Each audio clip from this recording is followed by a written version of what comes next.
Olá, bom dia. Está no ar mais uma edição da Notícia de Frente, sexta-feira. E aqui ao meu lado, Lúcio Sorge e Antero. Bom dia. Bom dia, Nayara. Bom dia, Lúcio. Bom dia ao telespectador e telespectadora. Bom dia, Nayara. Bom dia, Antero. E bom dia você que nos honra com a sua companhia. Certo, vamos começar então essa manhã. Eu quero saber o destaque de vocês dois, já dando uma prévia aí para o nosso telespectador, para saber o que a gente vai conferir daqui a pouco. Vamos começar com você, Lúcio. Qual que vai ser seu destaque hoje? Bom, o meu destaque hoje é o seguinte. O governo de Mato Grosso, o estado de Mato Grosso, ele recebe uma mixaria de compensação aí, o FEX, né?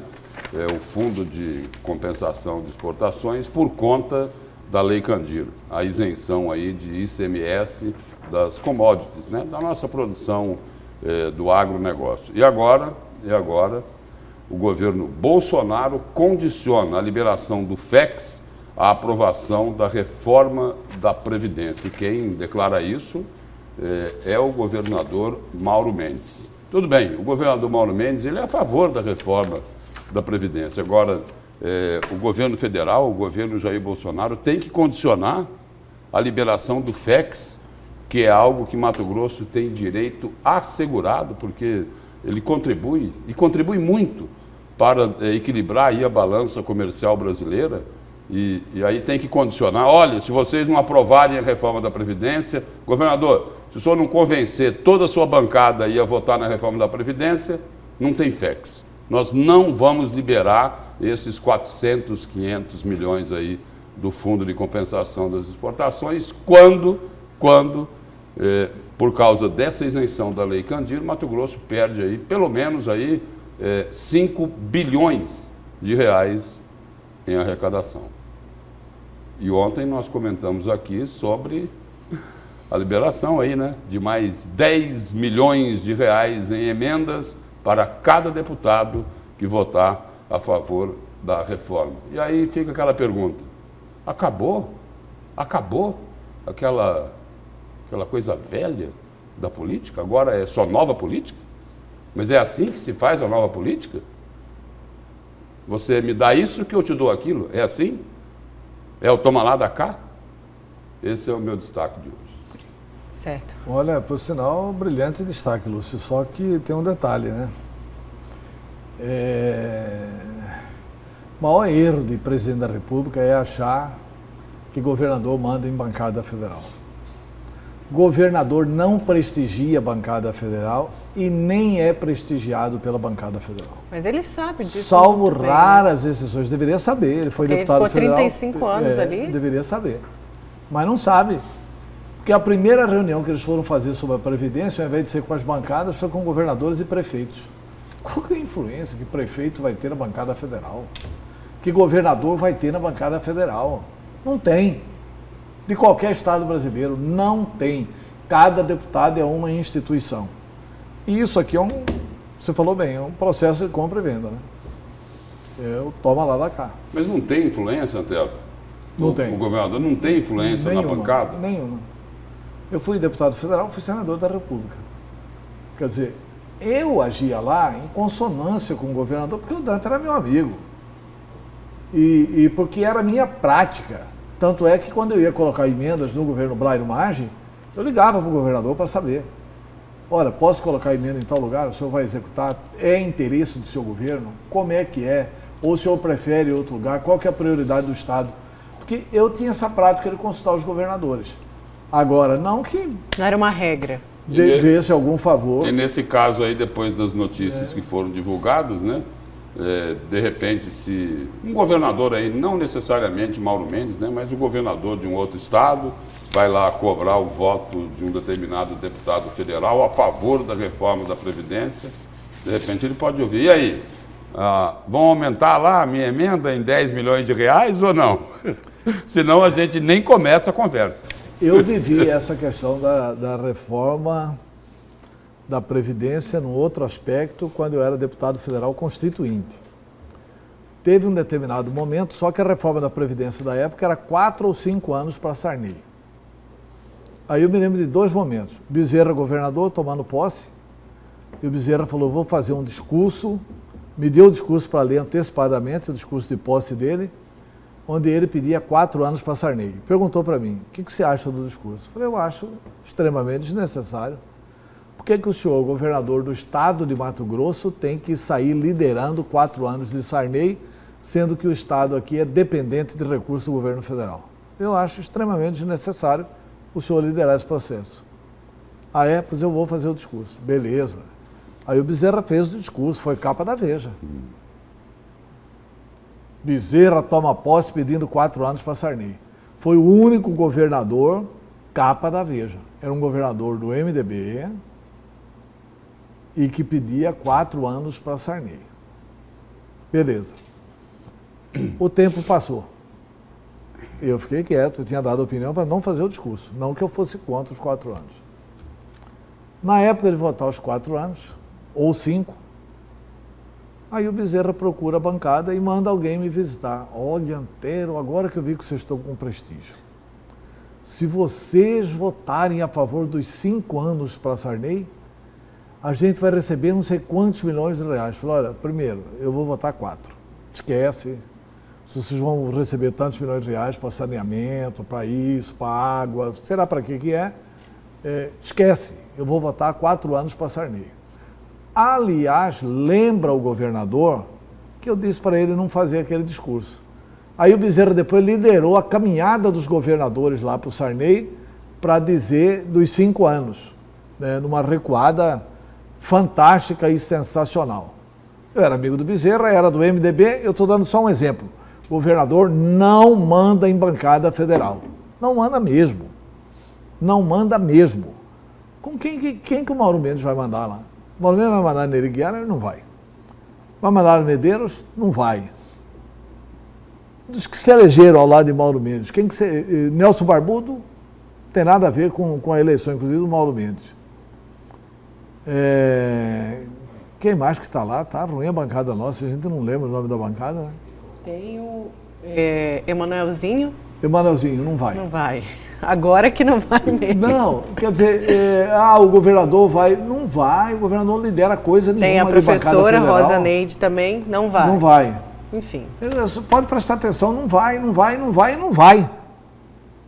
E não é para isso que o governador é eleito. O governador tem reeleição com deputado estadual. Aí tem deputado aqui, dá um cargo aqui, outro cargo acolá, etc e tal. O que o governador, o Jaime, por exemplo, vai votar a favor da reforma da Previdência por convicção pessoal. O Medeiros vai votar a favor da reforma da Previdência por convicção pessoal. Não é porque o governador Mauro Mendes vai pedir, isso é conversa fiada. Né? Daqui a pouco, então, a gente volta a esse assunto. E o seu destaque, Antero? Meu destaque é o seguinte, que o Mauro Mendes descobriu que Pedro Táxi é pior que o Silval. Silval pode feder mais, mas Pedro Táxi deu mais prejuízo ao estado de Mato Grosso. Mas Silval Barbosa fede por quê? Porque a corrupção fede. Ah, sim. A corrupção fede. Pedro Táxi é pior por quê? Porque é incompetente. Eu acho que ele está até preservando o Pedro Táxi. Porque o governo Pedro Táxi fez um governo incompetente, que ele está dizendo claramente que o governo é mais incompetente que o Silval. O Pedro Táxi fez um governo realmente muito incompetente, mas cheio de corrupção também. Né? Estou dizendo que Pedro Táxi pegou dinheiro, põe no bolso, não. O governo. O que eu estou dizendo é que o né? governo dele tem muita corrupção. E a gente vai comentar esse destaque do Mauro Mendes, que Pedro Táxi foi pior que o Silval. É isso aí, né? É por aí. Já que Antero falou em corrupção, você podia puxar isso aí. Eu ia puxar o Homem da Mala, né? Mais um Homem da Mala. A gente já tinha visto isso em nível nacional, envolvendo o ex-presidente Michel Temer, mas também temos o Homem da Mala pantaneiro. Pois não é só o ex-presidente Michel Temer que tinha um amigão que corria pelas ruas com uma mala preta cheia de dinheiro. Aí nós temos também aqui um outro caso, um outro exemplo aqui em Mato Grosso, né? O ex-secretário de Educação, Permínio Pinto, na delação dele, declarou o seguinte, que ele foi um operador financeiro do PSDB e que também carregava dinheiro em mala preta. Ou melhor, não era mala preta, era uma bolsa de tecido na cor preta, né? Ele disse que fazia esse trabalho aí amando do ex-deputado federal Nilson Leitão. Aí era o seguinte, e aí ele envolveu até um diretor aí de uma empreiteira, da empreiteira Nacional. Galvão, que aliás é investigada pela Lava Jato. Ele disse que foi lá em São Paulo uma vez, pegar lá 150 mil reais. Aí é o seguinte, ele disse que depois que ele pegava o dinheiro, ele ia depositar numa conta que era indicada pelo ex-deputado federal Nilson Leitão. E olha só que interessante, tanto Permínio Pinto como o Nilson Leitão, os dois tinham a senha da conta, Pois é, e ele fala, compartilhavam isso. e ele fala também que em outros repasses desse dinheiro para essa conta, ficava a critério de Nilson Leitão decidir quem do partido do PSDB ia receber esse dinheiro na campanha de 2014.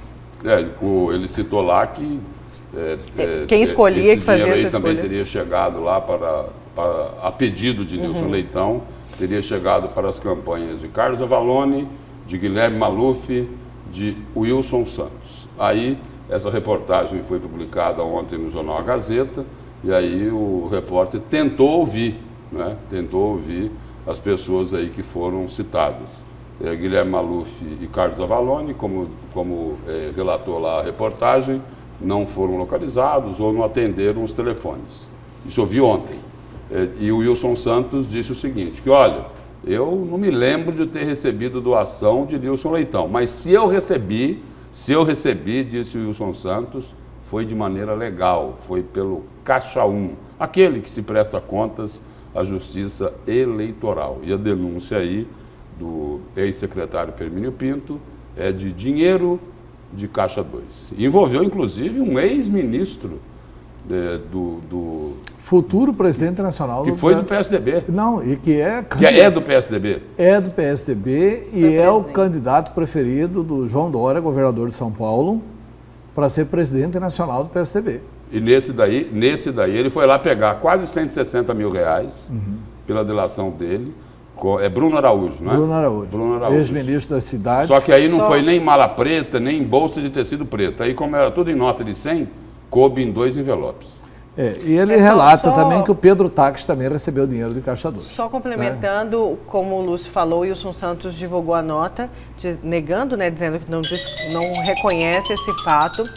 E também a nota foi enviada pelo Guilherme Maluf. Ele também fala, o conselheiro do Tribunal de Contas do Estado, Guilherme Maluf, nega veementemente os fatos apontados na delação citada pela imprensa. Maluf afirma ainda que sua trajetória política nunca teve uma reprovação de contas por parte da Justiça Eleitoral. Agora complica e muito, né? Bom, o ex-governador Pedro Taques, a gente já sabia que ele havia sido citado lá pelo ex-secretário de Educação, Permínio Pinto, na delação dele. Agora, essas revelações dele aí na colaboração premiada complicam e muito a vida de Nilson Leitão, né, Antero?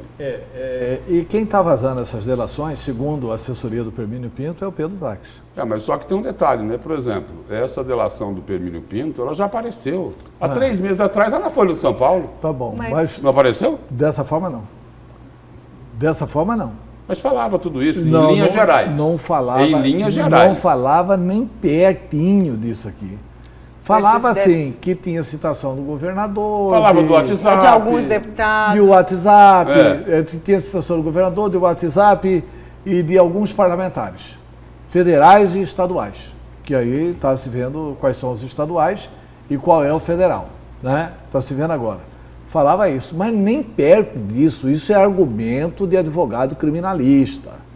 Isso é mais um argumento que indica que o vazador disso aqui é Pedro Taques, segundo o advogado do Permínio. Mas é preciso lembrar também, por exemplo, foi divulgado aí nessa delação de Permínio Pinto, que é o seguinte, que Pedro Taques teve uma reunião com Permínio Pinto e falou, olha, empacota essas 2 licitações. Aí é o seguinte, o empacotar aí, porque tinha uma que era de condicionador de ar e outra que era de reforma de escola. Aí parece o seguinte, que era para separar, né? Qual a prova que ele apresentou contra Pedro Taques aí, na delação? Esse é um dos argumentos que mostra para o advogado do Permínio que ele está promovendo esse vazamento porque das o que foi informações. divulgado foi isso. Porque isso é divulgado com essas informações e também com uma pré-análise do vazador. Né? Mas e aí, qual a prova aí contra mim, né? Se é que foi ele o vazador? Né? Segundo o advogado Pervini, é ele o vazador. Eu acho sinceramente o seguinte, que isso não ameniza Pedro Táxi, não. Isso não ameniza em nada a situação do governador Pedro Táxi. Porque nessa delação, por exemplo, que ele cita aqui os depósitos no Nilson, ele operava a conta, ele com certeza entregou lá, isso não está na matéria. Ele deve ter os recibos Pois disso. é, isso que eu ia Entregou os falar. recibos Não tudo ameniza, lá. mas tira o foco com tudo que vem vendo?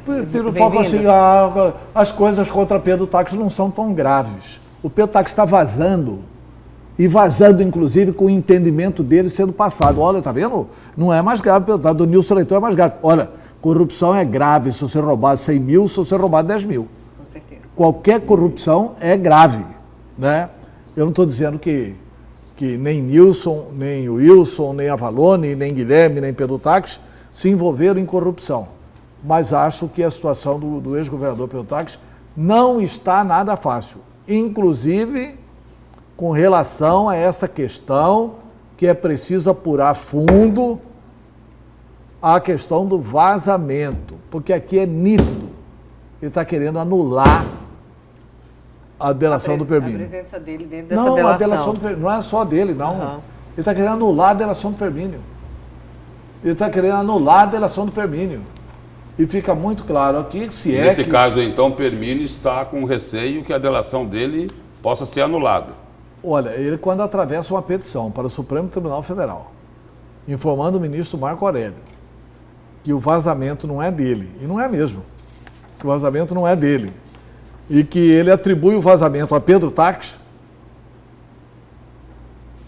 e isso, coincidentemente, vazado quase que incontinente ao fato do Pedro Táxi ter tido acesso aos autos, autorizado pelo ministro Marco Aurélio. Essa riqueza de detalhes, tanto é que o Pedro Táxi agora, pressionado por isso, está pedindo para que a justiça abra o sigilo. Ora, pelo amor de Deus, cara. Isso é coisa de advogado criminalista, que o Pedro Táxi é experiente. Como operador do direito, ele é um bom operador de direito. Ele é um péssimo governador, mas entender de direito penal ele entende, entendeu? E está argumentando bem em sua defesa, é isso. Certo, então vamos seguir. Vamos chamar agora uma entrevista. Olha só, o vereador da capital pelo PSB, o Marcelo Bursi, que participou ontem do Jornal do Meio-Dia. Ele falou sobre um projeto de lei que propõe uma quarentena para ex-secretários firmarem contratos com a prefeitura e também falou de outros assuntos. Vamos conferir um trecho dessa entrevista. Vereador, esse projeto aí tem um nome aí que costuma dizer, tem que obedecer uma quarentena. Quer dizer, é isso que o senhor está propondo nesse projeto. E a proposição dele é porque isso se enquadra em algum auxiliar do prefeito Emanuel Pinheiro? Que esteja atuando atualmente na prefeitura de Cuiabá? Sim, de certa forma, a gente tem alguns indícios que em uma secretaria, especificamente, um dos secretários acaba enquadrando. Porque essa lei, ela tem de conflito de interesses para quando o agente público estiver exercendo e até restrições após exercer o cargo. Nesse cargo, situações, por exemplo, que um secretário tiver uma empresa que presta serviço para a prefeitura, ele tiver, de certa forma, fazendo algum tipo de assessoria ou consultoria, isso é restrito, enquanto a atuação do cargo. Praticar algum ato em benefício da sua empresa... O senhor quer dizer, o que o senhor quer nesse projeto aí, para ficar bem claro, é de que um servidor público não pode, ao mesmo tempo, estar dos dois lados do balcão. Exatamente. É isso, né? O interesse público e o privado tá sendo confrontado. E, de certa forma, prejudicar o interesse da população. e ele atuar, de certa forma, influenciar o interesse privado ser superior ao interesse público. O senhor resolveu apresentar esse projeto baseado em alguma secretaria? Eu falo porque a gente teve a CPI dos filantrópicos e a gente sabe que existia isso na gestão do RUARC, do ex-secretário de Saúde, o interesse público junto com o interesse privado. E algum foco em alguma secretaria atualmente? Atualmente a gente viu até uma denúncia do vereador Abílio, que o atual secretário de Saúde, ele tem uma empresa de advocacia, escritório de advocacia, e que assessora uma empresa que tem contrato com a prefeitura, especificamente a Secretaria de Saúde, no qual hoje ele é secretário. E ele é que assessora diretamente essa empresa? Hoje hoje está afastado, mas a empresa está em nome da filha, em conjunto com ele, mas só que ele está afastado.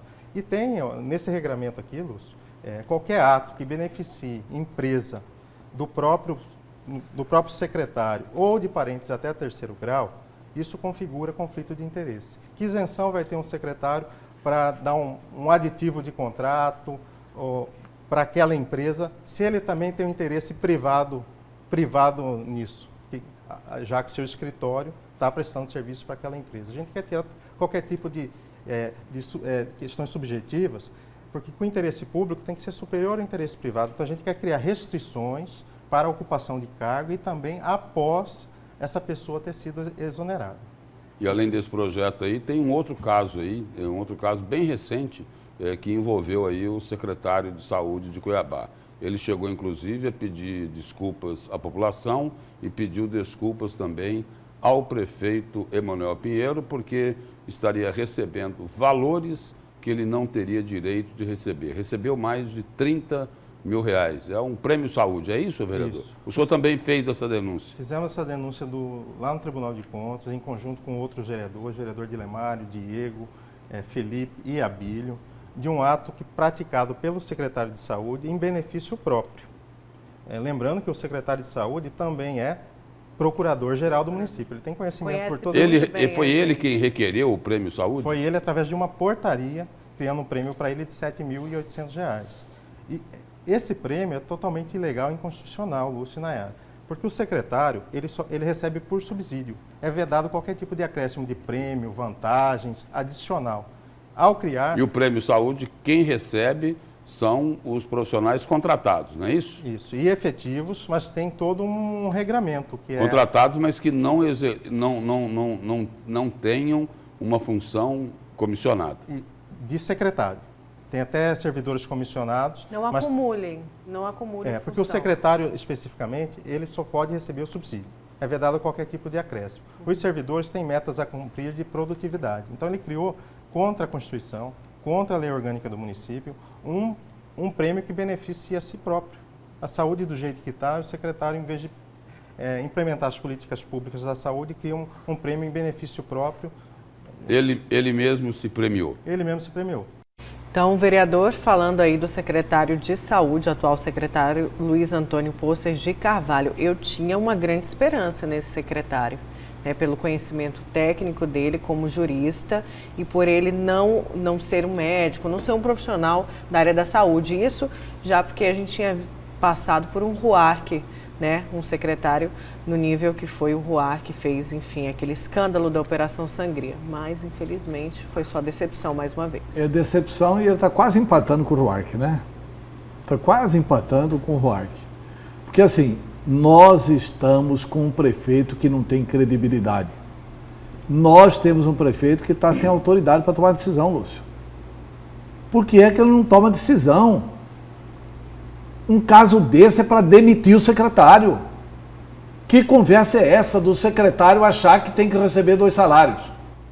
Tem que receber o salário do secretário de saúde e mais um salário porque ele é procurador. Ou uma parte do salário pelo que ele é procurador. E pela própria entrevista do vereador Marcelo Bussic, ele recebeu, Antero, durante 4 meses. Pois é, durante 4 meses. E o seguinte, só admitiu o erro depois da denúncia. Que houve a denúncia. Depois da denúncia dos vereadores. Que é mais grave ainda. Deixa mais grave ainda o caso. E mais grave ainda que ele é o procurador-geral do município de Cuiabá. Ele solicitou, segundo o vereador aí, por portaria. Ele solicitou Ele solicitou e ele recebeu. Está igual o RUARC. O RUARC autorizava pagar a Procrim e recebia pela Procrim. Ele pagava numa ponta e recebia na outra ponta. Ele passava o cheque da mão esquerda para o cheque da mão direita. Isso é uma vergonha. O Emanuel Pinheiro precisa tomar providência, gente. Precisa governar Cuiabá. Precisa dizer que Cuiabá tem autoridade. Não tem. Ele não tem condições de demitir o secretário de saúde de Cuiabá. E a saúde não vai bem. Olha aqui, quando o Mauro Mendes saiu, a Policlínica do Verdão estava pronta para ser entregue. 3 anos depois não foi entregue a Policlínica do Leblon. Quando o Mauro Mendes saiu, a Policlínica do Verdão estava para ser entregue. Com recursos em caixa, iniciada a obra, até hoje não terminaram a Policlínica do Verdão. E tudo com dinheiro em caixa. Tudo com recurso do governo federal deixado em caixa pelo ex-prefeito Mauro Mendes. Alguma coisa esquisitíssima na área da saúde. Eu até quero me penitenciar aqui diante do telespectador, porque talvez eu tenha sido, de todos os jornalistas de Mato Grosso, o que mais elogiou o Luiz Antônio Poças de Carvalho. Eu disse aqui, você é testemunha disso, que eu acreditava de que ele ia arrumar a saúde. Uma das formas de arrumar a saúde é demitir ontem o Luiz Antônio Poças de Carvalho.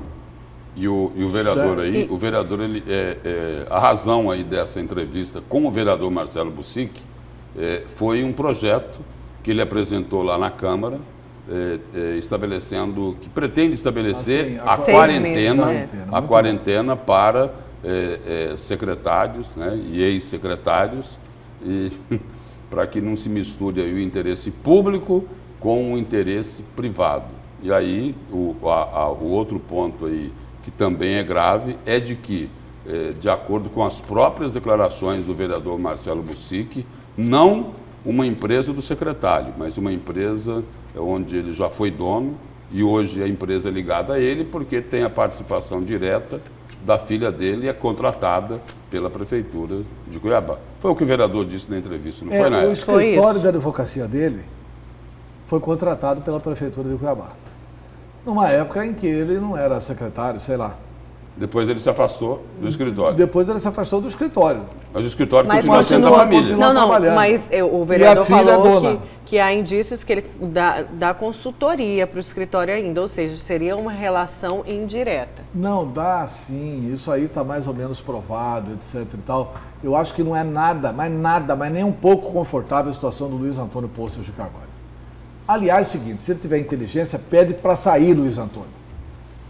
O seu nome, o nome da sua família, do doutor Leonir Palma, não merece essa exposição pública. Está uma exposição pública em demasia. E se você quer ajudar o prefeito Emanuel, saia. É a melhor contribuição que você pode dar para a saúde. É pedir para sair. Porque o senhor não apresentou uma solução para a saúde de Cuiabá. A única solução é descumprir ordem judicial. Não sei baseado em quê. Porque manda fazer concurso, não faz. Manda não contratar, contrata. Manda não sei o quê, faz tudo diferente do que estão mandando. Não sei que costas largas que espera ter. É porque ele é o queridinho do Bezerra? Porque é o queridinho do MDB? Eu acho que... E a saída dele criaria um problema político também, né, Antero? Já que você citou aí certo. O Carlos Bezerra, que é o líder dele, não é? É o líder dele. É o líder dele. É o líder dele. O Bezerra fala assim, não, o Emanuel se recompôs com o partido. Esse se recompôs com o partido é porque colocou o Luiz Antônio numa secretaria forte, que é a Secretaria de Saúde. Agora, essa recomposição do Luiz Antônio lá na Secretaria de Saúde está fazendo bem ao partido? É assim que o MDB quer tocar a saúde? É assim? Assim não serve. E por isso que o prefeito fica de mãos atadas para poder demitir, para poder exonerar o secretário de saúde. Mas tem horas que a gente precisa tomar decisões duras. Atadas, não. Quem decisões duras. Foi para a urna lá, quem recebeu o voto, não, eu falo o seguinte, até mesmo se for para romper com o partido, mas a decisão agora é salvar a saúde. E aí é o seguinte, mais um detalhe aí, que não é tão detalhe assim. Por exemplo, o secretário, nessa crise aí da prefeitura com a Santa Casa, o secretário Luiz Antônio Poças de Carvalho não foi uma vez, não, foram várias vezes. Ele disse, redisse, reafirmou, confirmou que tinha lá na Santa Casa problemas graves de gestão. Isso todo mundo concorda. Agora, no mínimo, Não é um problema de gestão também, ou até mais do que isso, a pessoa estabelecer um prêmio a si próprio sem ter direito de receber aquele prêmio? Isso é improbidade administrativa. E não houve arrependimento eficaz. Porque tem uma figura no direito que fala assim, arrependimento eficaz. Você sai para cometer um crime, você se arrepende e não comete o crime, então aquela intenção não pode ser julgada. Mas aí não, foi cometido o crime. Ele recebeu 4 meses sem ter lei que amparasse esse recebimento. Ele está falando que vai devolver. Aí ele permite o levantamento de uma dúvida. Será que ele vai devolver oficialmente e receber por fora? Tomara que não, né?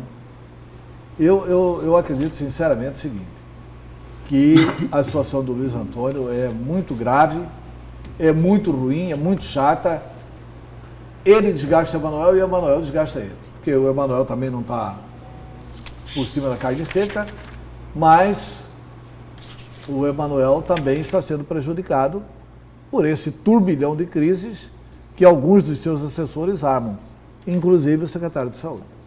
Certo, vamos então para o primeiro intervalo. Na volta tem destaques.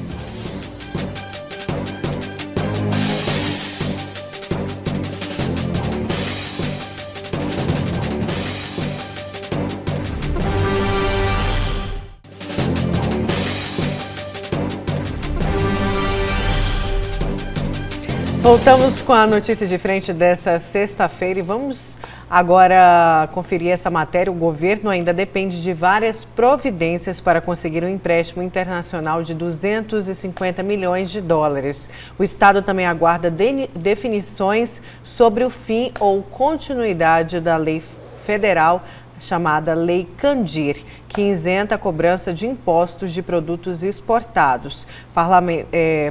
Paralelamente, o Palácio Paiaguás também cobra o governo federal a compensação financeira através do FEX. Os detalhes com o repórter Antônio Carlos Silva. Bom dia. O secretário Rogério Galo diz que Mato Grosso ainda não foi oficializado pelo governo federal da posição de que a crise financeira mato-grossense não seja um estado de calamidade. Eu quero acreditar que a reunião que nós tivemos em fevereiro, que o governador teve com o ministro Paulo Guedes, ela surta resultado, que é exatamente o apoio que nós precisamos para o que é de direito do Estado. Nós não estamos aqui a pedir um centavo a mais daquilo que não seja direito do Estado de Mato Grosso, que é o pagamento do FEX de 2018 e o pagamento do FEX de 2019. A calamidade financeira ela viria apenas como um apoio para o governo federal fazer isso por medida provisória. Nós continuamos na expectativa de que isso seja possível, embora já tenha sido dado alguma demonstração à equipe econômica do governo federal de que o FEX não estaria na agenda do momento. Mas para Rogério Galo, a tendência é de que Brasília não admita o estado de calamidade financeira de Mato Grosso. A Secretaria do Tesouro Nacional, nesse documento, demonstrou que tem um entendimento de que calamidade para efeitos fiscais, ela só compreende, para ter o apoio da União, só compreende calamidades decorrentes de desastres naturais, como o que ocorreu em Brumadinho. Nós temos outro entendimento e os estados têm outro entendimento. É por isso que o nosso pleito continua ainda na Secretaria do Tesouro Nacional, ainda não foi respondido, nós temos a expectativa que seja respondido e um dos principais apoios que a gente pede, em razão da calamidade financeira, é o pagamento do FEX, que poderia ser feito, então, sem lei do Congresso Nacional e por medida provisória. Então, esse pleito nosso ainda continua na Secretaria do Tesouro Nacional, mas houve uma resposta genérica de um auditor da Secretaria do Tesouro Nacional que respondeu dizendo que o Estado, a União só apoia se for desastres naturais. Sobre um possível fim da Lei Candir, o secretário Rogério Galo diz: Mato Grosso está mais focado nas compensações financeiras devido à isenção de cobrança de ICMS de produtos primários exportados, do que voltar a tributar produtos como soja e algodão. O que nós, Mato Grosso, tem defendido não é a revisão da Lei Candir, é a regulamentação da Lei Candir. É trazer para o Estado os recursos de compensação que há mais de 20 anos foram prometidos pela União e não foram pagos até hoje. Inclusive, tem decisão do Supremo Tribunal Federal a esse respeito. Nesse sentido, estive lá com a Frente Parlamentar da Agropecuária, que reúne 200 deputados, e eles estão nos apoiando em relação a esse pleito. Não apoiando o Mato Grosso. Mato Grosso tem encampado essa discussão junto com o deputado Neri Geller, que é também da bancada da FPA e coordenador da bancada de Mato Grosso, mas também com outros estados, sobretudo Pará, Paraná, Rio Grande do Sul, que também são estados exportadores, contribuem para a balança comercial brasileira, contribui, portanto, com a política aí cambial do Brasil, com reservas cambiais bastante expressivas e, infelizmente, não tem o respectivo retorno aí da União com a compensação. Pelo contrário, né, nós tivemos uma frustração de 400 milhões de reais em 2018 com o não pagamento do FEX. Sobre o empréstimo internacional, Rogério Galo explica qual que é o trâmite daqui para frente para que Mato Grosso obtenha o financiamento de 250 milhões de dólares. A negociação com o Banco Mundial está em curso, estivemos na semana passada, existem ainda alguns passos para depois chegar ainda ao Senado Federal. Nós aguardamos que isso seja feito até julho, contamos... Pareceres da Secretaria do Tesouro Nacional, pareceres da Procuradoria da Fazenda Nacional, ir à Casa Civil para encaminhar pelo Presidente da República ao Senado Federal. Então, assim, tem ainda uma via cruz a cumprir, esperamos que isso ocorra até julho e vamos trabalhar para isso. Com apoio de Eliezer Proença e imagens de Edilson Paulo, Antônio Carlos Silva para a Notícia de Frente. Novo governo, velhos pedidos, né? E de novo aquele Pires ali na mão. Não, velhos pedidos, mas o novo... Não, velhos pedidos, não estou criticando, mas sim, não, eu sei, velhos pedidos, está correto, eu sei. O pedido da Lei Candir é antigo mesmo, mas o pedido do FEX também é antigo mesmo. Mas precisa ter novas providências, né? Se o governo federal não ceder, tem que entrar com uma ação direta contra o governo federal no Supremo Tribunal Federal. Não é possível. O Estado de Mato Grosso está sendo roubado pela União. Agora, essa regulamentação... Eles não estão fazendo favor, não. Agora, nessa regulamentação que o secretário Rogério Galo falou, Antero, tem que ver também o seguinte, né? Vai regulamentar a Lei Candir nesses valores aí de 400 a 500 milhões de reais, onde Mato Grosso perde e muito dinheiro? O senador Wellington, aliás, eu preciso dar méritos ao senador Wellington, ele tem um anteprojeto já votado no Senado da República, autorizando esse repasse para 39 bilhões de reais. E Mato Grosso teria direito a 11% disso, que daria quase 4 bilhões de reais por ano. No recente encontro do Paulo Guedes com os prefeitos de Mato Grosso, onde estava presente a bancada federal do Estado, o ministro Paulo Guedes propôs o seguinte, que o Wellington retirasse, que fizesse um acordo político. Ao invés de votar os 39 que os estados têm direito, o correto era dar 39 bilhões. Ele propõe que os estados brasileiros façam um acordo e aceitem receber apenas 10 bilhões por ano. Com 10 bilhões por ano, Mato Grosso tem 11%. Aí Mato Grosso teria 1 bilhão e 100 milhões por ano com relação à Lei Candir. Isso agora vai para a Câmara dos Deputados. Eu acho que o Mauro Mendes precisa inverter a pauta. Ele precisa procurar o governo para obter o apoio com relação ao FEX e precisa procurar o Rodrigo Maia para botar imediatamente isso em votação. E precisa procurar o Neri Geller, que é o coordenador e tem grande força na frente da agricultura e da pecuária, para fazer isso passar urgentemente na frente. Até porque são os estados produtores que perdem. E essa frente tem mais de 200 votos. Então, essa frente, ela pode impor realmente isso para o governo federal. Ainda que seja na proposta do ministro da Fazenda, Guedes. Só contribuindo aí, Antero, com a sua observação, essa providência aí, Mauro Mendes já tomou. Acompanhado aí de Rogério Galo, da equipe econômica dele, eles discutiram lá essa regulamentação da Lei Candir. E foi num jantar, exatamente na casa do presidente da Câmara, Rodrigo Maia, junto com outros governadores, e pediram aí celeridade na aprovação dessa matéria, aí, onde aumentaria o repasse para Mato Grosso, em função aí da isenção do ICMS para as exportações. Eu só quero fechar o seguinte, com a agenda legislativa que o Galo está errado. Vai lá, até julho nós aprovamos. Não, até julho não. Tem que aprovar isso até junho. Porque o que está dependendo disso? Está dependendo de uma avaliação da Secretaria do Tesouro Nacional. A Secretaria do Tesouro Nacional esteve aqui, acompanhou o ajuste, viu a proposta, aprovou a proposta. Não deve ser coisa de outro mundo ter uma conversa séria com o ministro Paulo Guedes para a Secretaria do Tesouro Nacional aprovar imediatamente essa renegociação da dívida com o Banco Mundial. Ponto 1. Ponto 2. Aprovado isso pela Secretaria do Tesouro Nacional, a Casa Civil tem que mandar a mensagem para o Senado da República. Isso não precisa votar na Câmara dos Deputados e pode ser votado de forma terminativa na Comissão de Assuntos Econômicos do Senado. Nem precisa ir a plenário. Se não houver recurso, se houver um entendimento, e nós temos 2 senadores que podem ajudar muito nisso lá. O Jaime Campos, que tem muita experiência, e o Wellington Fagundes, que tem muita experiência. Então, o Wellington e Jaime podem liderar esse processo dentro da Comissão de Assuntos Econômicos, vota na Comissão de Assuntos Econômicos, tem 48 horas de prazo para recorrer. Faz um acordo de liderança, não recorre, imediatamente promulga a lei. E aí a gente, antes de julho, acessa. Por que eu estou com pressa disso? Eu não, que o Estado precisa ter pressa nisso. O Estado precisa ter pressa nisso porque em setembro, Lúcio, vence aquela outra parcela do empréstimo. Se não tiver renegociado essa dívida do Banco Mundial para pagar o Bank of America, o Estado vai ter que novamente tirar recursos de vários lugares para pagar. Mas isso daí parece que já está equacionado junto com a Secretaria do Tesouro Nacional, né, Antero? Pois é. Parece que já está equacionado. É isso que ele está dizendo no prazo de que espera aprovar até julho. Se aprovar até julho, ele vai correr risco, porque o Senado entra de recesso.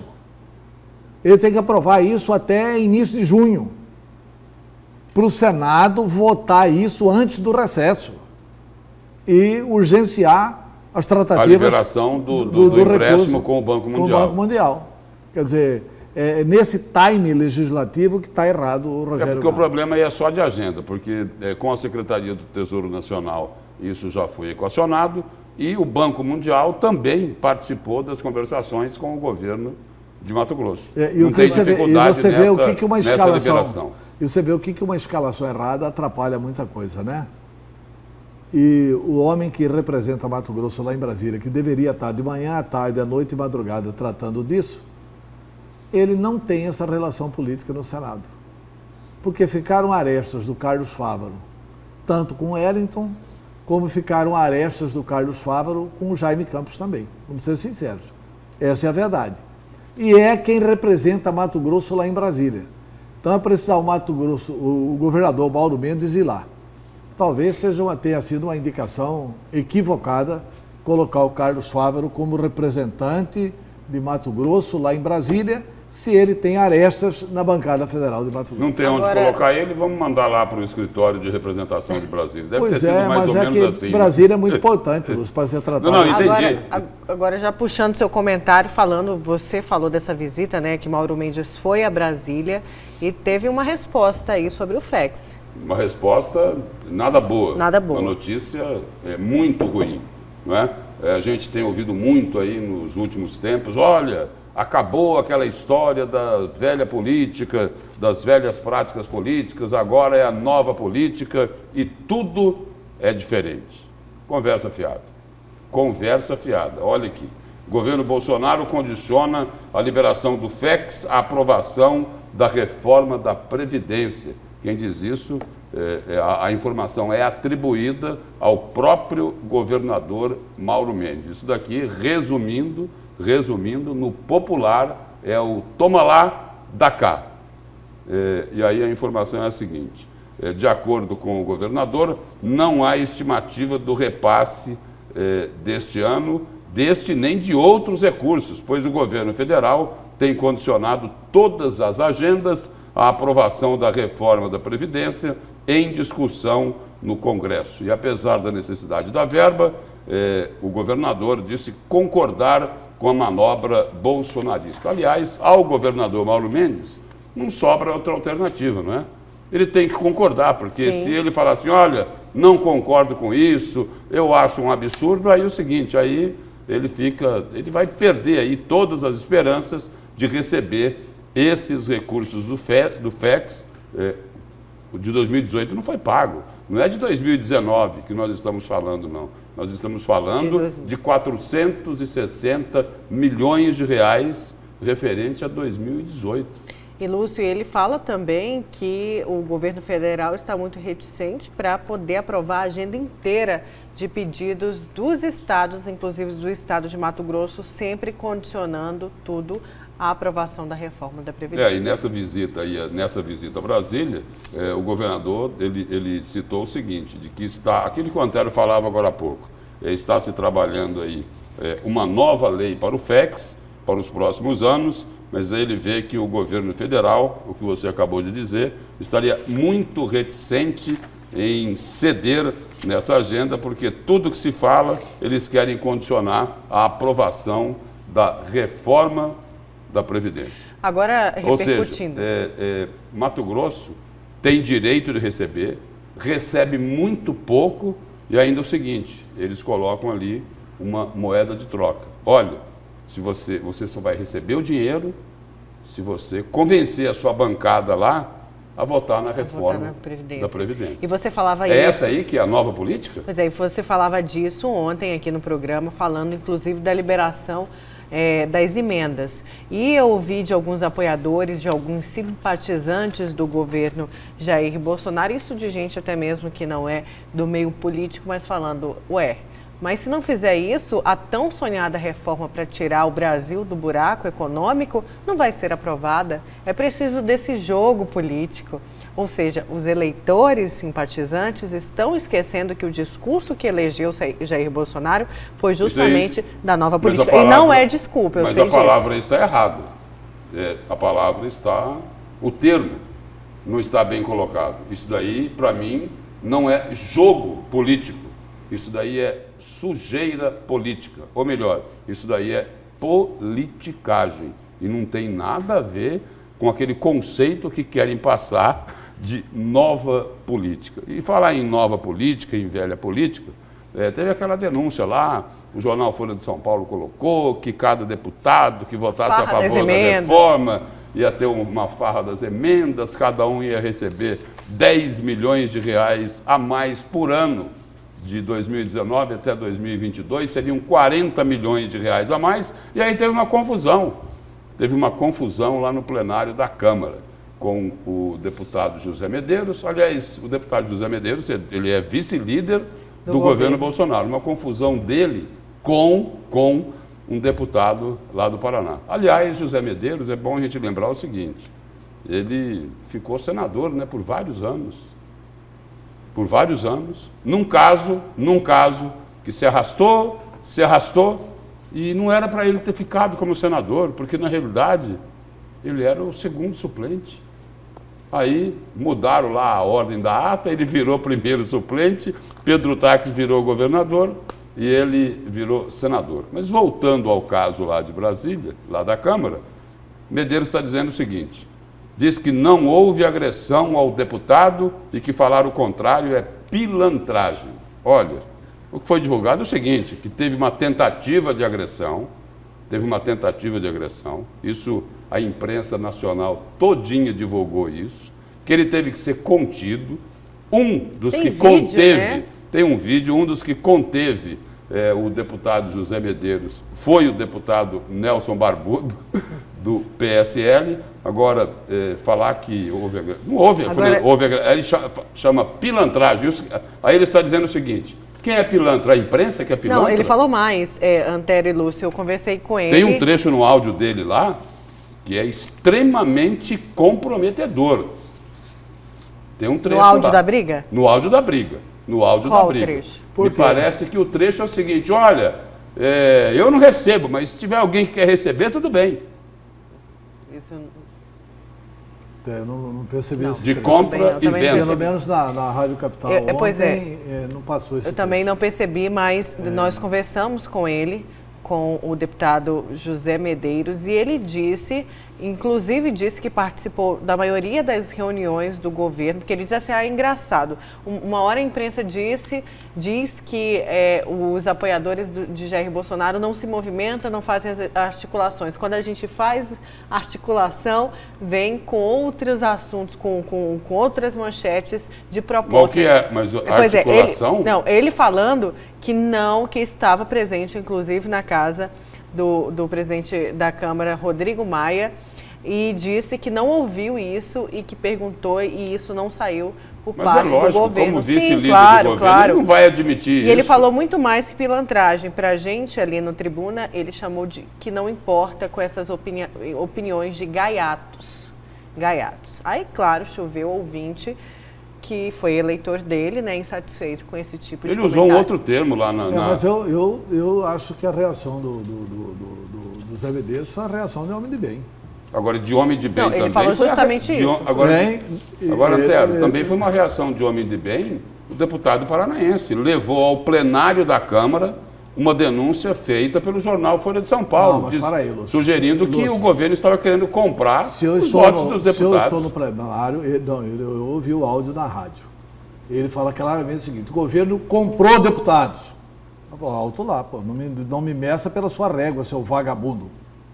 Não me meça pela sua régua, seu vagabundo. Comprou deputados, quer dizer, deputados não dá nome aí de quem comprou. Sim. Esse negócio da acusação genérica não vale. Porque tem muita gente que está votando a favor da reforma da Previdência, que é o caso do Medeiros, inclusive, vamos reconhecer isso, porque concorda com a reforma da Previdência. Nós não podemos fazer ilação de que o Medeiros está comprado por 40 milhões para votar a reforma da Previdência. Não é verdade isso. Entendeu? Eu acho que está ficando muito difícil você ter uma determinada posição política. Agora, tem que tomar cuidado. As duas posições são respeitadas. Agora, a crítica aí é o governo, é a postura do governo. Não, mas ele criticou a imprensa Tanto quem é contra a Previdência deve ser respeitado na sua concepção, porque lá ele representa um setor no parlamento, representa funcionário, representa determinados setores, eles estão legítimos de ficarem contra a reforma, como quem é a favor da reforma está a favor do Brasil. Está a favor de acertar as finanças públicas do Brasil. Não dá para falar que isso aí é porque o cara está recebendo dinheiro. Agora dá 10 milhões de reais a mais por ano para cada deputado que votar a favor da reforma da Previdência. Não, pois é. Em 4 anos dão 40 milhões. Todo mundo sabe o que é que costuma acontecer com essas emendas. Quer dizer, isso tem que ser denunciado mesmo. Só tem um erro aí na sua avaliação, que dá 10 milhões de reais a mais para os deputados que votarem a favor. Não tem como o governo fazer isso. O governo, ao estabelecer que vai aumentar as emendas impositivas de 15 milhões para 25 milhões, ele está dando 10 milhões a mais para todos os parlamentares. Não, é isso que eu estou dizendo. Votando ou não a favor, inclusive esses que vão votar contra, vão receber os 10 milhões a mais de emenda impositiva. Todos vão receber. Não é assim, seletivamente, você votou comigo, toma mais 10, você não votou, toma menos 10. Não é isso. O governo não tem como produzir esse documento na Câmara dos Deputados. Na Câmara dos Deputados, o que eles estão propondo e acertando é aumentar o impacto da emenda individual impositiva de 15 milhões para 25 milhões. O que eu reconheço com você é um escândalo. É um escândalo. É um escândalo. É um escândalo. Porque eles estão fazendo isso para conseguir um voto. Mas é um escândalo porque do governo federal. Exato. Não significa que os deputados que vão votar a favor da reforma da Previdência são pilantras. Escuta, e o deputado... O modo comportamental do governo é o seguinte, o governo tinha que escovar dente, lavar a boca, passar creme rinço, omo, sabão em pó, tudo na boca, para poder falar em nova política. Foi a forma que foi colocada ali no plenário. O que esse governo tem feito é a pior política. É pior que a velha. A velha política é melhor que isso aí. E o que o deputado paranaense estava denunciando lá no plenário da Câmara era isso mesmo. Pois é. Era a prática que estaria sendo atribuída ao governo atual. Pois é, mas de tentar aumentar, de anunciar que pode aumentar o valor das emendas para conseguir os votos. Isso aí é tomar lá da cá. Ele teria 100% de razão se ele cingisse a crítica ao governo. Quando ele diz que os deputados aqui estão comprados, aí ele fere a consciência de quem está lá votando por convicção. Tem alguns vagabundos que estão comprados mesmo, que vão votar só por causa disso. Porque né? na fala do Mas não é o caso do nosso do deputado deputado federal Medeiros. paranaense. Eu gostei da reação dele. Que conversa é essa? Vamos- Ele tinha que Você ter acusar reagido. no E ele coletivo. tinha que ter reagido assim. Talvez porque com mais calma. Para ele tinha- contextualizar e ele melhor, tinha vamos que ter reagido assim porque ele é vice-líder do PSL. Eu ia E cit- vice-líder Não, ele do podia- governo. ele podia Eu ia ter- citar E gosta de fazer média com o Palácio do Planalto. Eu ia citar Mas aqui muito, o que o muita deputado média. Aliel mas ele falou, mas podia- vamos Mas ouvir, ele, ver o só um vídeo. detalhe, ele podia ter falado tudo isso com mais calma. Se ele fala assim, permite uma paz, deputado? Olha, deputado, primeiro, não me meça pela sua régua. E segundo, deputado, estou votando aqui por convicção. Que também não é o perfil Vossa dele, ser mais Excelência tá- calmo. Então, se fizesse isso mais calmamente, ele teria desmoralizado o deputado. Vamos Vossa acom- Excelência está atingindo todos os deputados dessa casa. Vamos acompanhar o vídeo, então? Vamos lá? O governo ofertou 40 milhões de reais para comprar votos. O governo está ofertando cargos. O governo está acertando os deputados. Essa conversa aconteceu na reunião na casa do Deputado, não nos meça pela sua régua, rapaz. Não nos meça pela sua régua. mercado porque estão se vendendo. Nós não vamos aceitar aqui.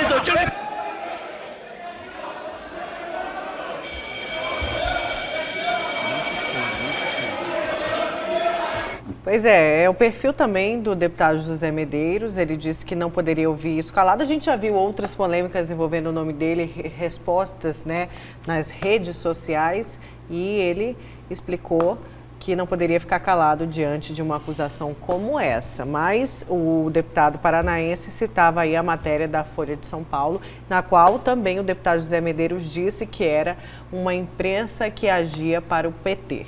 Mas apesar de tudo que foi dito, apesar da reportagem que foi publicada pela Folha de São Paulo, eu vou ainda ficar insistindo para acreditar que aquilo que Jair Bolsonaro falou vai se concretizar. Ele falou, olha, não esperem de mim repetir as práticas dos outros presidentes que passaram por aqui. Eu vou confiar nisso. Sabe por que eu vou confiar nisso? Sabe por que eu vou acreditar nisso? Porque se for diferente, se ele fizer igual aos outros, o Brasil não vai mudar. Nunca. Nunca. E você, como Mas bom só que eu vou brasileiro, não desiste nunca, né, Vou Lúcio? continuar tentando acreditar. Que vai ser diferente. Até que me provem o contrário. De que tomara. isso não aconteceu. De que Tomara. isso não vai acontecer. Tomara que ele mude, né? Tomara que ele mude. Né? Mas já fez isso aí dos 40 milhões. Agora já está fazendo isso do FEX, né? Pressionando. De repente os Estados fizeram Unidos. isso no nome dele, não foi ele que mandou, né, Antero? Foi o Vamos Carlinhos. ver. A culpa é do Carlinhos. Não é isso? É do Carluxo. Ou do Do Onix. Carluxo. Do Carluxo, Onix, né? Segundo o Léo, primo dele, muito amigo dele. Daqui a pouco vão dizer que quem mandou fazer isso aí foi o general Mourão. Mourão, né? exatamente. É. Culpa do Mourão. Olha só, e falando do governo federal, vamos continuar então em Brasília, falar do horário de verão, né? O governo federal extinguiu o horário de verão no Brasil em 2019. Esse horário de verão que também, enfim, tinha aí, agradava metade da população e uma outra parcela não. Agradava metade? Bom, havia eu ouvia várias opiniões contrárias, mas várias opiniões a favor também do horário de verão. O Edivaldo mesmo aqui nessa bancada já disse que gostava muito. Eu particularmente também gostava do horário de verão. Mas ele teve os motivos e falou durante o ato no Palácio do Planalto, e também disse que aprovar um projeto de lei no Congresso é o mesmo que ganhar na Mega Sena. Até porque hoje é o seguinte, né? Nós estamos evoluindo muito tecnologicamente e nós vamos resolver o problema da energia nossa muito brevemente. Nós vamos resolver o problema da energia nossa com o Dr. Sol, que é uma energia limpa, tranquila. Mas precisa ser mais fomentada, né, mais Antero? fomentada, mais financiada, inclusive, Mais pelo financiada, governo. já vem diminuindo os valores da energia solar, a gente sabe disso, até mesmo para quem quer adquirir na residência, não mais como um produtor rural, por exemplo, ou um comerciante, vem diminuindo, mas precisa ser fomentado mais ainda. Tem muita empresa trabalhando nisso, eu acho que tecnologicamente isso vai crescer muito no Brasil. E aí não tem por que realmente ficar com essa questão de que vai economizar energia porque vai faltar energia. Não vai faltar energia. porque vão vir muitas energias alternativas por aí.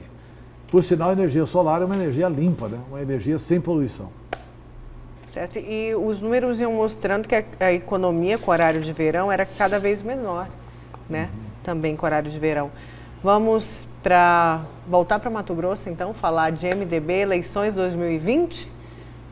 A informação aqui, Antero, que a Nayara está se referindo aí, é sobre uma declaração do eterno presidente do MDB, Carlos Bezerra. Ele diz o seguinte: partido irá discutir, decisão não cabe só a mim e ao Emanuel.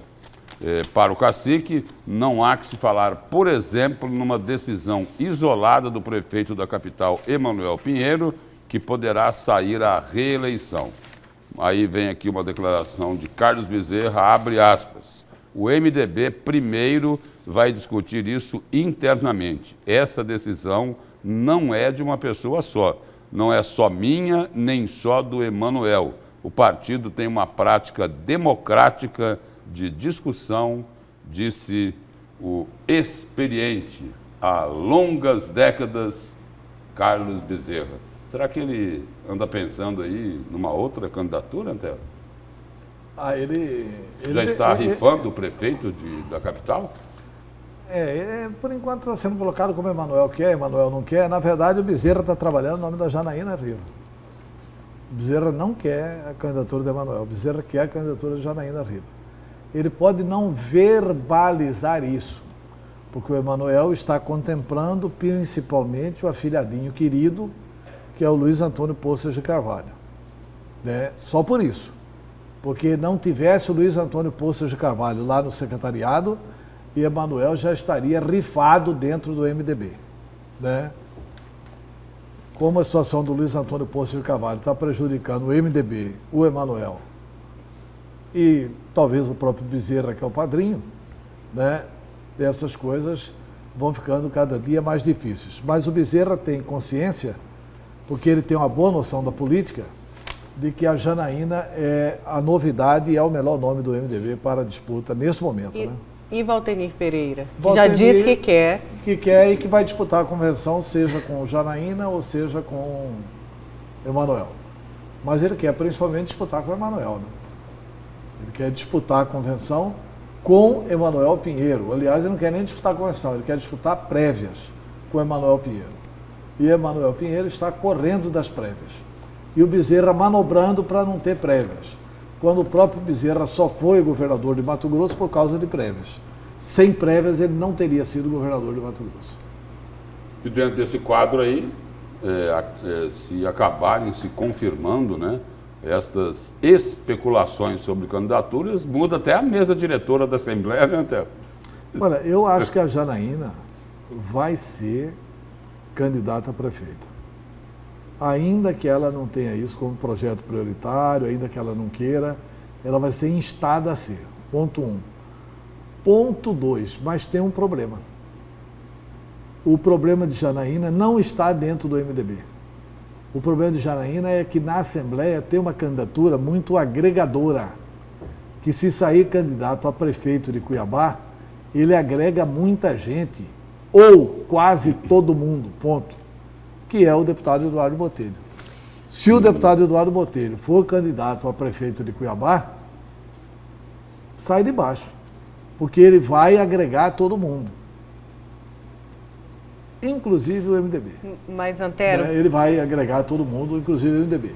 O Botelho é muito forte politicamente, talvez nem ele saiba do tamanho da força dele, mas ele é muito forte politicamente. E é por essa força política que tem gente que fala, olha, como ele tem voo próprio, está com toda essa força política, Várzea Grande ficou pequena para ele.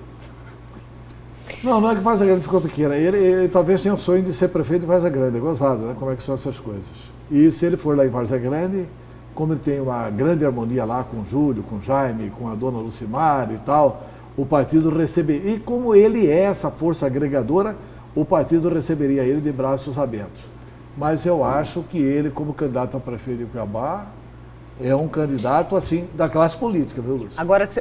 A classe política vai abraçar e abraçar bastante. Agora, lá em Várzea Grande, nós já citamos aqui, eu já citei, vou citar novamente, por esse voo político próprio que ele conseguiu adquirir pelo trabalho que ele desenvolveu nesses 2 mandatos. A dúvida é o seguinte, se ele se encaixaria dentro desse grupo que comanda o Várzea Grande hoje. Mas se encaixaria, até porque se você for pegar na história, teve determinados momentos lá que o Jaime Campos teve que passar o comando para pessoas que não eram assim muito ligadas a ele. Por exemplo, quem elegeu Carlos Gomes lá foi Jaime Campos.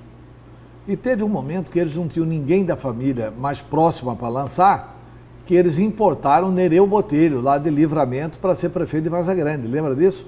Mas é parente deles também. É parente longe. É parente longe. Mas o Botelho é como se fosse parente, né? Sim. A amizade é muita afinidade com os Campos. E eu não tenho dúvida que o Botelho não brigou ninguém, Lúcio. Eu sei, mas Botelho foi o grande esteio do governo. Diferença é que Carlos, do governo Pedro Táxi é o grande esteio do governo Mauro Mendes. A diferença é que Carlos Gomes, que nem Carlos Gomes, nem Nereu Botelho, tinham um voo político próprio, como Eduardo Botelho tem. É só isso. Pois é, mas qual que é a diferença entre o Botelho fazer esse voo político próprio em Cuiabá ou em Várzea Grande? E aí lá em Várzea Grande ele vai aceitar ser dirigido? Não, essa é a pergunta. Não, esse é o questionamento. Não é o estilo dele, né? De aceitar ser dirigido, né? Exato. E nem acho Essa é a que pergunta. o Jaime questionamento. Campos, amadurecido como está, vai querer dirigir quem vai se eleger prefeito de Várzea Grande. Não vai. Vão arrumar jeito lá de perder a eleição, se ficar com esse tipo de raciocínio. Você falou da preferência ali do Carlos Bezerra na Janaína, falando dela, pensando nela em Cuiabá, para prefeita de Cuiabá, não seria um momento ruim? Eu falo politicamente, ela tem uma grande força também no interior do estado, não seria o momento dela esperar até mesmo para pensar numa candidatura maior no governo do estado, por exemplo? Olha, ao invés da prefeitura agora? Veja bem. Principalmente se mudar a mesa diretora? Primeiro, a prefeitura é uma campanha de 2 meses. Tá? A prefeitura é uma campanha de 2 meses. Segundo, a eleição da mesa diretora é depois da eleição do prefeito. Ela vai saber se já ganhou ou se já perdeu. Terceiro, uma candidatura a prefeito de Cuiabá dá uma visibilidade estadual para Janaína, muito maior do que se ela ficar sem ser candidata a nada. É evidente, porque ela vai ocupar o horário eleitoral e o horário eleitoral de Cuiabá invade o estado inteiro. Pela força da TV Vila Real, pela força da nossa co-irmã TV Centro-América e tal, principalmente em havendo segundo turno, como haverá, o segundo turno estará em praticamente todas as cidades de Mato Grosso.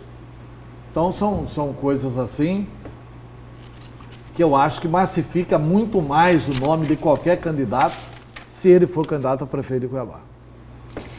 Certo, vamos então para mais um intervalo. Na volta tem um destaque do Antério.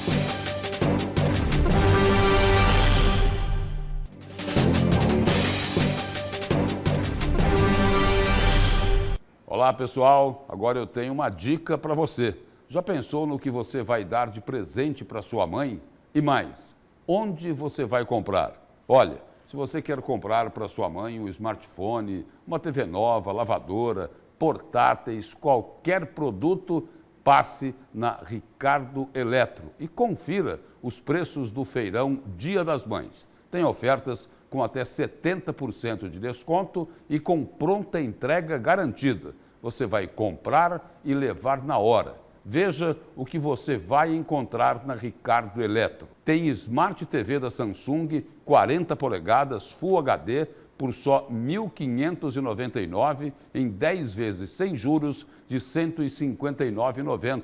Acabando o programa, vá lá para Ricardo Eletro, porque por esse preço vai acabar rápido. Sua mãe quer um smartphone? Olha que presentão. LG K9 com TV digital. É com TV. Sabe quanto? Em 12, sem juros de R$ 54,90. Olha só, são ofertas fora do comum.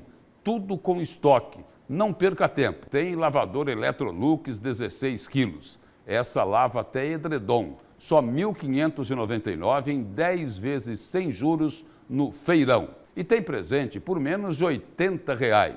Liquidificador Arno por só R$ 79,90. Vai para Ricardo Eletro hoje mesmo e aproveite as ofertas do feirão Dia das Mães. Até 70% de desconto para você comprar o presente e levar na hora. Feirão do Dia das Mães é na Ricardo Eletro.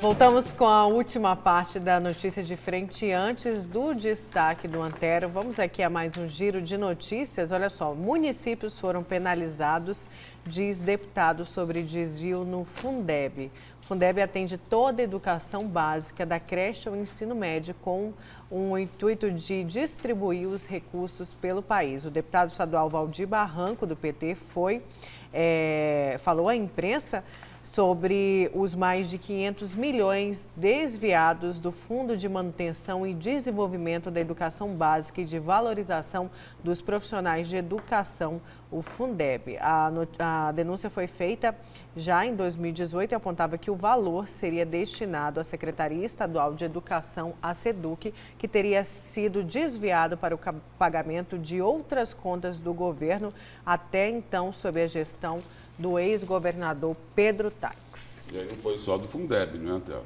Não foi só desvio do Fundeb, teve desvio do FETAB também. Mas o Fundeb, como é lei federal, né?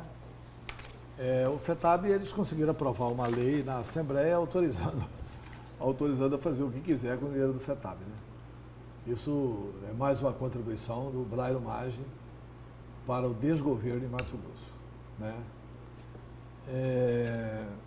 A questão do Fundeb é gravíssima, né?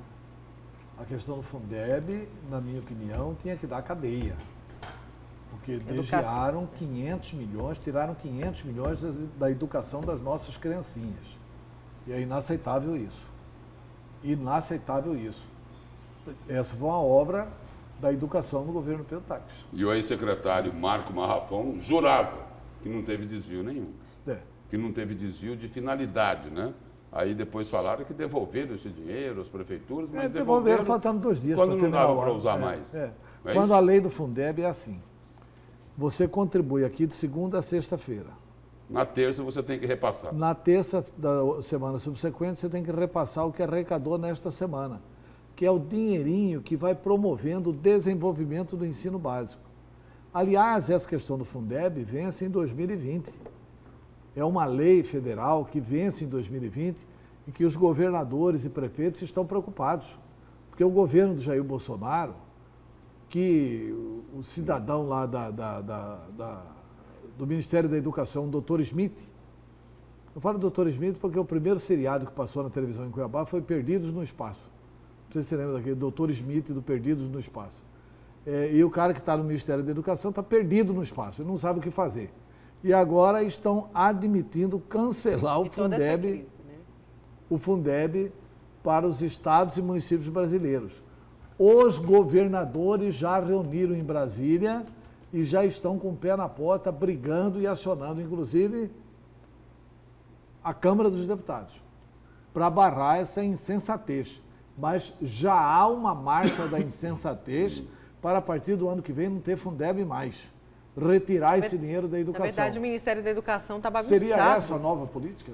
Muito bagunçado, né, Antero? A gente viu essa bagunça no início, bem no começo mesmo do atual governo Jair Bolsonaro. E eu acho que um dos ministérios mais bagunçados é o Ministério da Educação. E nada que não possa piorar. Porque se eles retirarem o Fundeb, vai piorar um pouquinho. Com certeza. Vamos então para o seu destaque? Vamos. O meu destaque é o seguinte. O governador Mauro Mendes fez umas afirmações. Aliás, as afirmações são muito parecidas com o que eu penso. Ele disse numa entrevista à imprensa aqui em Cuiabá, e isso foi destaque no site Mídia News, numa matéria dos brilhantes repórteres Camila Ribeiro e Douglas Trielli, o governador Mauro Mendes disse exatamente o seguinte: corrupção fede, mas incompetência dá 10 vezes mais prejuízo. Aí ele explica dizendo o seguinte: afirmou que a ineficiência e incompetência dos gestores causam prejuízos mais graves aos cofres públicos se comparado a casos de corrupção que acontecem no país. Sempre aborda esse assunto de corrupção. No Brasil, contra o desvio de dinheiro público, contra a corrupção, nós temos muita gente especializada atuando. Temos leis para pegar quem é negligente, quem descumpre leis e quem pratica a corrupção, disse. Nós temos os tribunais de contas, o Ministério Público, o Judiciário para julgar. Agora, E como que pega os ineficientes e os incompetentes? Já falei isso e vou repetir. A corrupção fede e tem que ser combatida duramente, mas a ineficiência e a incompetência dão 10 vezes mais prejuízos ao cidadão. Eu estou fazendo a seguinte leitura disso aqui. Eu estou fazendo a leitura de que ele está muito na memória com os recentes governos de Mato Grosso. O governo de Silval Barbosa, que é tido como governo corrupto, e o governo Pedro Taques, onde teve também muita corrupção, mas é tido como governo menos corrupto que o Silval, mas mais incompetente que o governo de Silval. Por exemplo, Silval teve desvio no VLT, teve desvio nesse programa de estradas, teve desvio nas rodovias, teve desvio nas pontes, teve desvio de um monte de coisa no governo de Silval. No governo Pedro Taques, qual obra que começou, que foi planejada, que iniciou no governo Pedro Taques? Nenhuma. Então é uma ineficiência do governo Pedro Taques. Então, assim, eu tenho certeza absoluta que o Mauro Mendes, quando faz esse tipo de discurso, ele está claramente dizendo o seguinte: foi muito ruim para Mato Grosso ser um governo corrupto como o governo de Silval Barbosa. E só piorou com o governo. Agora, foi péssimo para Mato Grosso ser um governo tão incompetente quanto este que eu sucedi. Porque o governo Pedro Taques não se mexeu nada. Eu não vou dizer nada, porque eu cito ainda algumas coisas positivas no governo Pedro Taques. Por exemplo, o CIRA é uma medida positiva exclusivamente do governo Pedro Taques. A criação do CIRA, que é essa comissão lá para recuperar ativos, dinheiro roubado, essa é uma medida positiva do governo Pedro Taques. A outra questão, a aprovação da lei da PEC do teto dos gastos, foi também uma medida positiva do governo Pedro Taques. Negativo, o resto tudo. Aí daí para frente, você não encontra mais nada de positivo no governo Pedro Taques. Por quê? Porque ele errou demais. Porque ele achou que dava aula para o Google, ele não dá aula para o Google administrativamente, coisa nenhuma. Aliás, ele mostrou ser um péssimo administrador e a sua incompetência que levou o Estado a estar nessa situação de hoje. A gente falou muito... Ele recebe o Estado do Silval Barbosa com 800 milhões de déficit. Ele entrega o Estado para Mauro Mendes com 4 bilhões de déficit. 8 vezes 4, 32. Deu mais de 5 vezes. Deu 500% de aumento do déficit público. É muita incompetência. Quer dizer, o governo assume, ao invés de diminuir o déficit, ele aumenta em 500% o déficit público. Eu só colocaria os nomes. Essa é a única observação que eu faço na declaração de Mauro Mendes. Deveria ter colocado os nomes, porque foi isso que ele quis dizer. Deveria ter colocado os nomes pelo seguinte, porque da forma como está, no sentido assim mais genérico, é até delicada essa afirmação dele, não é? Que os incompetentes e os ineficientes dão 10 vezes mais prejuízo. A gente está acostumado a ver o seguinte: esses escândalos de corrupção que roubam a escola, o posto de saúde, que rouba a estrada, que tira a vida das pessoas, causam um estrago danado, hein?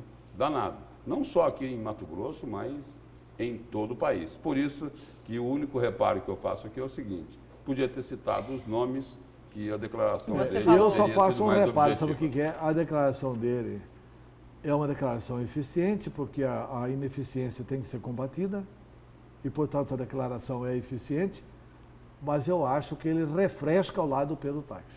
Pedro Taques deve estar feliz da vida com essa declaração, porque parece que o Pedro Taques não teve corrupção no governo dele. Teve bastante. Quando manda fazer grampo, é corrupção. Você falou de todos os pontos negativos. A gente falava muito no governo Pedro Taques dessa troca de secretariado. Uma troca política, depois uma troca técnica. Ele começou errando. Mas ele começou errando por aí, Antero? Lúcio? Ah, sim. Não, eu digo o seguinte... Na escolha dos secretários logo de começo. O meu raciocínio, a gente precisa tomar um certo cuidado para não minimizar os efeitos arrasadores da corrupção. Não, muito bem pontuado. É isso que precisa tomar cuidado. Até porque não justifica. Porque a corrupção é o grande mal que a gente tenta combater diariamente com o que a gente fala aqui e nos outros veículos de comunicação. Exatamente. Certo. Vamos então Vamos embora. Bom dia. Bom dia. Bom dia, Lúcio. Bom dia, Nayara, bom dia, Antero, e bom dia a todos que nos acompanham aqui. Bom dia, um ótimo fim de semana e até segunda-feira.